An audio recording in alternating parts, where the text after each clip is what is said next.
Today, today, everything changes for you. There is absolutely nothing any of us can do to change our past. But please know that your decision to join us in the purity of our praise unto God today definitely changes your future. St. Peter United decrees that you are worthy, you are loved, you are accepted, and you have a purpose.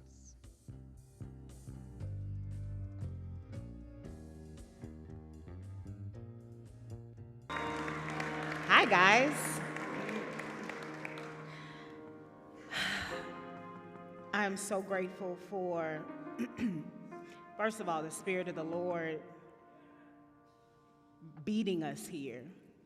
I'm grateful for the collective. Thank you so much for setting the atmosphere. Thank you so much for just always being such an important part of my life and my journey here. I was not planning to be emotional, so please forgive me. But just real quick, I just want to take a minute and just chat with Spirit.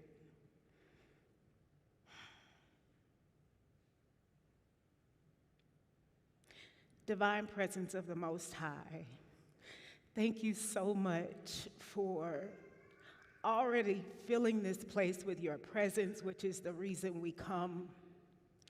I thank you for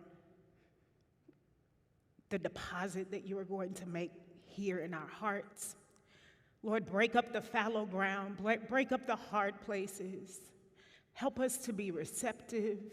Help us to be ready just to hear what you have for us today. I thank you that you have said that you are concerned about the things that concern us. And you care about the needs, the pains of the people who struggle, God. And we thank you that you've also said that we can cast our cares on you, for you care for us. So, Lord, we lay ourselves at your feet. We lay our wounds at your feet. We lay our needs at your feet. And we are here to receive from you today. We love you. We bless you. We are grateful that you have reminded us that we are not alone. So if we have habits that we are ready to release, God, thank you for just a moment whispering to us, offering us suggestions in a practical way to change our lives for our good. We bless you and we love you. Ashe and amen. Okay. All right, so I'm going to jump right in because when I get nervous, it's just not a good look. Oh, so here we go. I'm so sorry, y'all.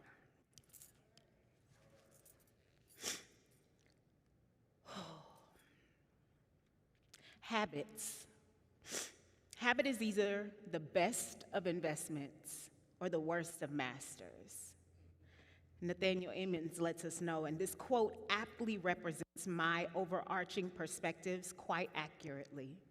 I have heard people retell all sorts of stories, from how they started a business that ended up changing their lives, to how they managed to turn tragedy into triumph. And I always listen for the point in their retelling when they share the ways they modified their habits and what they did to design their habits in such a way that they would serve as tools, aiding them in their ability to reach the goals they had set for themselves. My experience with habits is packaged quite differently than the amazing stories they retell, nicely packaged, radiating hope. If I were to illustrate what my journey, relying on my habits to modify my behaviors, look like, it would more closely resemble a cardboard box overflowing with broken items, and on the box is a tattered piece of paper with a hastily written message, "Throw the whole thing away," taped on the front. I have always felt that I have had far more ineffective habits than I've had effective habits. Whether it looked like poor eating habits that showed up as excess weight, inconsistent time management habits that would lead to missed deadlines, or ineffective communication habits that adversely affected my relationships. For years, I felt like a hostage to these habits and that I was helpless to change them because it must mean that something about me was obviously weaker than other people, because obviously I would have already had it together. This fixed mindset with elements of imposter syndrome meant that I didn't really take meaningful action toward developing more effective habits.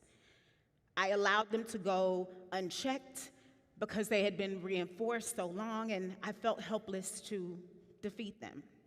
Even though I found the resulting behaviors disruptive, undesirable, and even frustrating, I continued to participate when they demanded their way, and I complied obediently.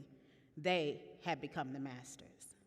So when I was introduced to the Atomic Habits book, I was excited because it was the first time that I'd been introduced to a resource that offered strategies and tools that I could use to establish more effective habits and change the beliefs that I had about my habits and my relationship to them. I was able to see that I am not hostage to my ineffective habits, no matter how long I've been enabling them, and I can develop more desirable habits to replace them. Last week, Phoenix provided us with an excellent understanding of James Clear's intention behind writing Atomic Habits, when he explained that Clear's work focuses on the idea that small changes can lead to big results, and that by building better habits and making small improvements every day, people can achieve significant personal and professional growth over time. Clear asserts that there are 4 laws that affect behavior change. First was law number 1, make it obvious. Law number 2, make it attractive. Law number 3, make it easy. And law number 4, make it satisfying. Today, we approach the second law of behavior change, make it attractive. When something is attractive, it means that that person, place, thing, or idea is enticing to you. It is something that grabs and holds your attention. We find ourselves thinking about them, it more often, and we want to do whatever we can to have time to engage with them, whatever. We crave. Every behavior has a surface level craving and a deeper underlying motivation. Clear highlights that your habits are modern day solutions to ancient desires. So these motivations have been with us for a long time. Some of our underlying motives include conserving energy, obtaining food and water, finding love and reproducing, connecting and bonding with others, winning social acceptance and approval, reducing uncertainty, or achieving status and privilege. Since our cravings motivate us to action, the more attractive a thing or opportunity is, the more likely it is that we will engage in that behavior more frequently. So it is with habits. The more attractive an opportunity is, the more likely it is to become habit forming. So for habits that we are not innately drawn to or that we want to avoid, it makes sense that we should make these things more engaging so that they can eventually become irresistible. So let me offer an example. Cooking in the Washington home is a whole conversation when it happens, which is only about weekly. It's something we each navigate intentionally because it has, at its worst moments, become a point of frustration for us. Historically, before marrying the Mrs. Washington, I was not a person who would get in the kitchen and create these amazing, flavorful, love-filled meals for all to enjoy. Hush up, Marcus Carter. When I cook, my objectives are to feed my body and to make sure it's tasty enough to want the leftovers. That's it. Truth is, I cook simply and I cook to survive. No bells and whistles here. When I met Shelly, she told me up front that she did not cook, and that at that moment in time, she was actively surviving on cereal and peanut butter and jelly sandwiches. So when I showed up in her life happily cooking on repeat the 3 or 4 meals that I was okay putting in front of somebody, she thought she had a gourmet chef. Her clear enjoyment of my meals made me think, girl, look how happy she is with them green beans. Got them. Fast forward a year, and we were tired of eating those same 3 or 4 meals. And then we were faced with budgetary constraints, so eating out became less of an option. I had to figure out how to make cooking more enjoyable so that I was willing to spend more time exploring and learning how to vary our menu. Since I was the one who was more comfortable in the kitchen, I didn't mind taking the lead there, and she was always willing to help if I asked. So I just asked that she keep me company while I was cooking. With this slight accommodation, I noticed that cooking felt less draining, and having her help allowed me to conserve more of my energy because she would always end up helping in one way or another, and it didn't feel like as much of a chore, and I loved her company. But it was when I added my guilty pleasure to the formula that cooking became irresistible. A guilty pleasure is an activity or a piece of media that you enjoy but would be embarrassed by if other people found out about it. Examples might include books, movies, TV shows, foods, etc. Generally, the guilty pleasure is something that might be viewed as shameful by others, but we're going to keep it light today. So think of listening to a genre of music that people your age might not be interested in, or maybe engaging in cartoons, which might seem childish. So real quick, just get in your brain, based off of that description, your guilty habit. And when you have it, say, got it. All right. So you indulge in these behaviors because they are attractive to you, right? I say right? Okay. So my guilty pleasure, my top guilty pleasure, is watching reality TV. It's super mild, y'all. I'm pretty low-key. But the trashier, the better. And if it's with other people, bonus points. Anything on HGTV. The Real Housewives of wherever. Love at First Sight. Random LGBTQ web series on Netflix. I mean, it doesn't matter. Let's go. All of it, let's go. Give it to me. The cooking, let me slow down. So, because it excites me. So my favorite thing is cooking, cussing at the TV, judging people's life decisions while Shelly's asking, why am I watching this? Talking about how I would have done that remodel differently. They did not need to put another bathroom in that house. Ends up as off-the-charts enjoyment for me. And if she still ends up enjoying what I cooked with all of that distraction, 10 out of 10. Would recommend. #irresistible. #bonding time.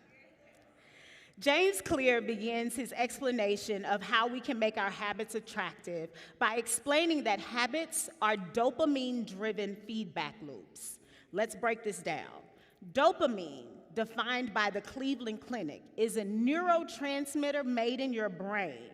It plays the role of the reward center, and in many body functions, including memory, movement, motivation, mood, attention, and more. So dopamine drives the things that make us want to take action. Clear also points out that every behavior that you can think of that is highly habit-forming is connected to dopamine. A feedback loop, as Clear defines, is the cycle behind all of human behavior. It'll be familiar. So you try something, you fail, you learn from it, you try again differently, and the cycle repeats.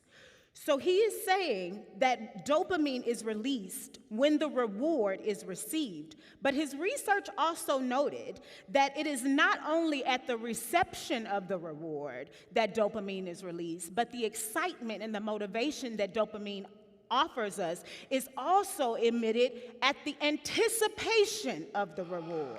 So it is even before receiving. So think of when you are planning a vacation.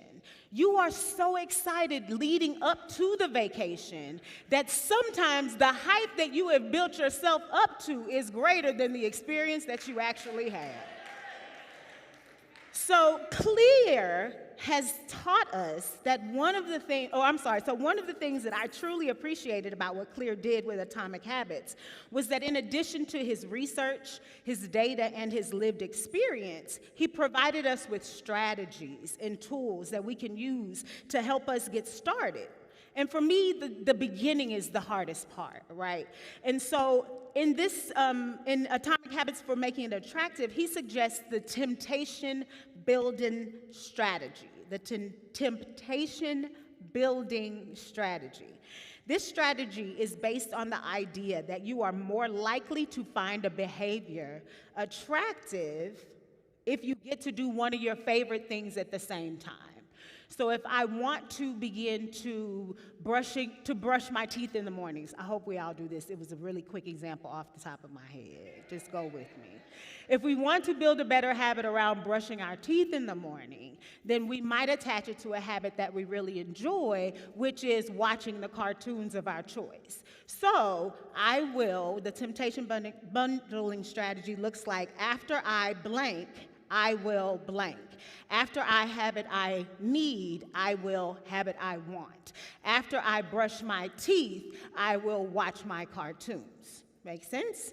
So for the cooking behavior, which I built before I even understood that this was a thing, my habit behavior would look like while I am cooking, I will watch Real Housewives of Atlanta with Shelley.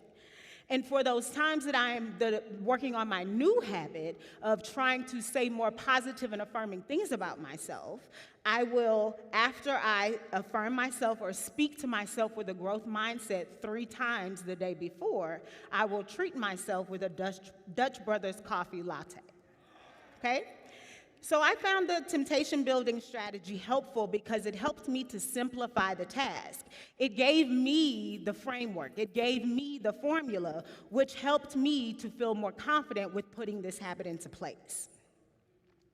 Charles Darwin was a naturalist, biologist, and geologist, primarily known as the architect of the theory of evolution by natural selection. Darwin noted that in the long history of humankind, those who learned to collaborate and improvise most effectively prevailed. And to that, Clear adds that humans want to fit in. They want to bond with others and earn the respect and approval of our peers. And these inclinations are essential to survival. It makes evolutionary sense, right? There is safety in numbers, and the lone wolf dies. So as a result, one of the deepest human desires is to belong. Clear suggests that you join a culture where your desired behavior is the dominant behavior.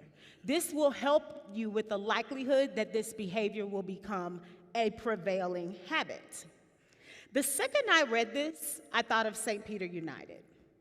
I've been part of many organizations and churches and cannot say that I've been in a space, a room, more diverse than what I experience here every Sunday morning.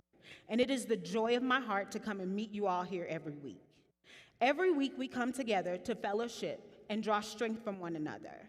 Our presence alone is witness of the goodness of the divine. We declare every week that we believe, and as a community, we try daily to live out the affirmations that Marcus takes us through during the call of worship. I am loved. I am accepted. I am worthy. I have a purpose. These are affirmations and declarations. These are statements of fact. We are already these things, full stop. I am so grateful that Marcus does this every week because there are times when I need to hear that reminder for a different reason every single week. I am so grateful that this is a community that we make these declarations together because that means that we mean them for ourselves and the person next to us. Clear says, surround yourselves with people who have the habits you want to have in yourself. You will rise together.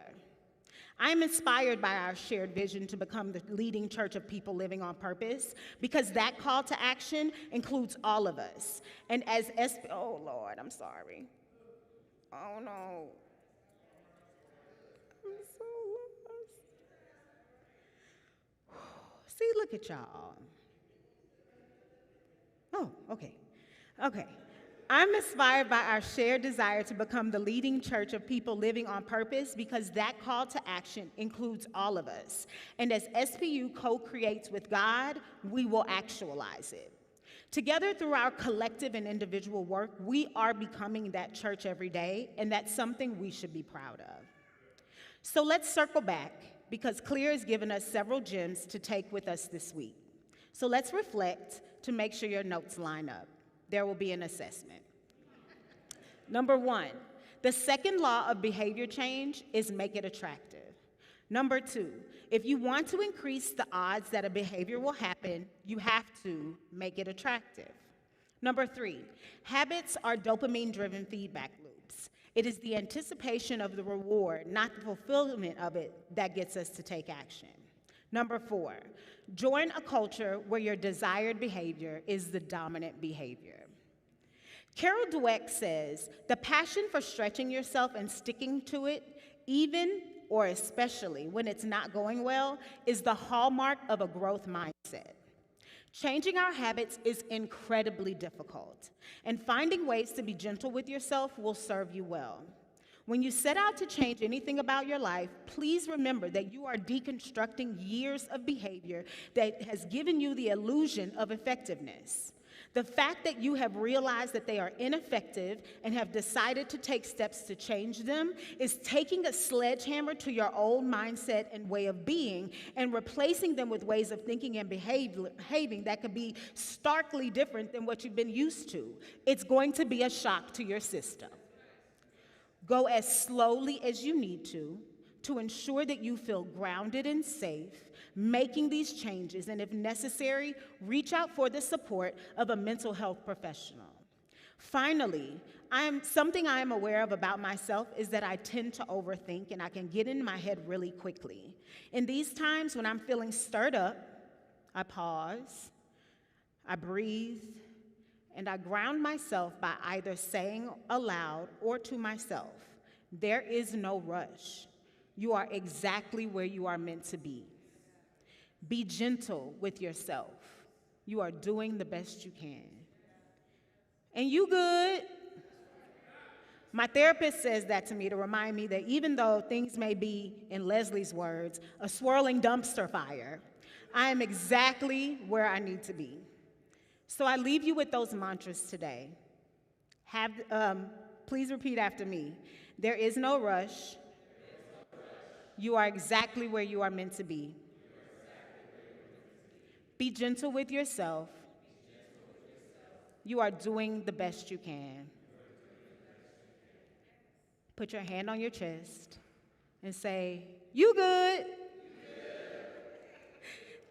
Thank you for your time today. God bless you.